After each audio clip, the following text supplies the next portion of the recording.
Donc je me présente, Thierry Roche, je suis architecte urbaniste installé à la Cité d'Environnement, près de Lyon.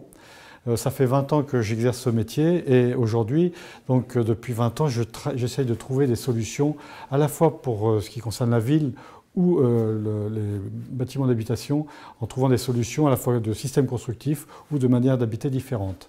Donc au début, c'est vrai que j'ai fait des grandes rencontres avec des ingénieurs qui ont été moteurs dans les grands enjeux environnementaux en France et donc qui m'ont amené à travailler sur les bâtiments les plus performants.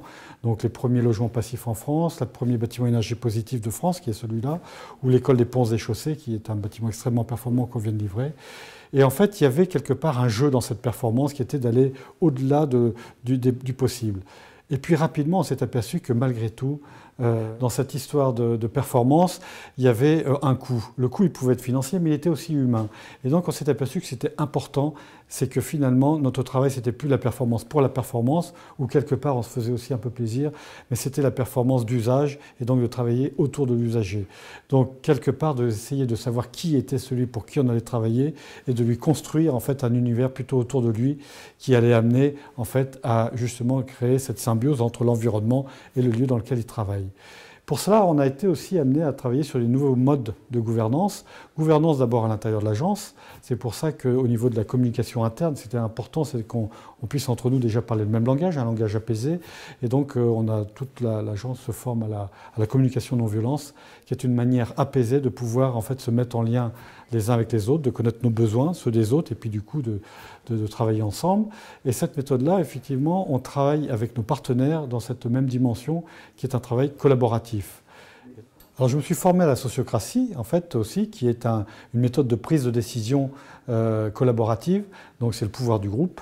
Et donc dans ce système-là, en fait, on n'est pas sur la confrontation d'idées, mais l'adjonction de points de vue au profit d'une finalité qu'on partage tous ensemble. C'est-à-dire que sur chaque projet, on donne du sens au projet, à quoi le projet doit contribuer, quelle est la finalité, et ensemble, on est sur l'adjonction de chacun pour pouvoir être tourné entièrement vers cette finalité. Ce qui nous permet d'être beaucoup plus pointus et performants dans la réponse, plutôt que de passer du temps justement sur des confrontations et justement sur des luttes parfois d'ego entre nous. Alors la question que je me pose moi, tous les jours quand je vais travailler, c'est est-ce que je contribue à la solution ou est-ce que je participe au problème? Dans ce cadre-là, effectivement, on est toujours en train de rechercher en fait, cette justesse de position. Il s'est trouvé donc avec le pôle innovation constructive, nous étions au Québec et lors d'un pot autour d'une table, j'ai eu l'occasion de rencontrer la maire du lac Mégantic, donc cette commune dont le centre-ville a explosé par le passage d'un train l'été dernier et qui a amené vraiment un désastre à la fois de son centre-ville, donc un désastre aussi humain, et elle a eu à gérer en fait justement l'urgence à la fois de détresse des personnes et puis à la fois comment elle allait reconstruire son centre-ville.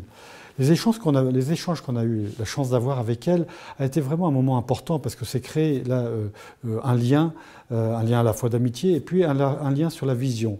Plutôt que de reconstruire comme ça un centre-ville, son problème était quel sens donner à cette reconstruction. Notre idée était vraiment de pouvoir lui apporter une démarche qu'on pouvait avoir sur la ville résiliente, celle à partir de laquelle on pouvait rebondir à partir d'un drame qui allait en fait redonner du lien social, redonner en fait le goût de l'avenir à quelque chose qui a été dramatique. Cette vision-là, on lui a exposé. Ensuite, on est allé la voir et aujourd'hui, on est vraiment dans cet apport en fait, donc, de nos savoirs, mais à la fois cet apport de savoir partagé sur une vision donc, de lien entre les gens. Dans ce cadre-là, on a fait la proposition simplement de lui offrir ce qui était le lieu en fait, qui regroupait tous les gens, qui était en fait un café qui s'appelait Le Citron Vert, qui était un café de chansonniers dans lequel toute la commune se retrouvait pour faire la fête et qui a malheureusement explosé. Donc la proposition qu'on lui a faite, c'est de lui dire, mais finalement, eh ben, ce lieu-là, on va te l'offrir. Et donc, mon désir serait, avec des partenaires industriels, financier ou toute autre participation, de pouvoir lui réoffrir ce lieu de vie, ce lieu de fête aussi, ce lieu de lien, et donc créer un véritable geste emblématique sur la résilience à partir en fait de liens retrouvés. Ce lieu qui sera emblématique devrait être un démonstrateur de nos savoir-faire technologiques, techniques, et puis à la fois qu'on allait offrir à nos lointains cousins. Et donc c'est vraiment une histoire humaine qu'on est en train de vivre, de liens, et puis une aventure aussi économique, parce que voilà, c'est des gens qui, dans l'économique, vont créer du lien pour bâtir, pour construire, pour ceux qui habitent sur place, et du coup, raconter une nouvelle histoire qui repart à travers cette commune.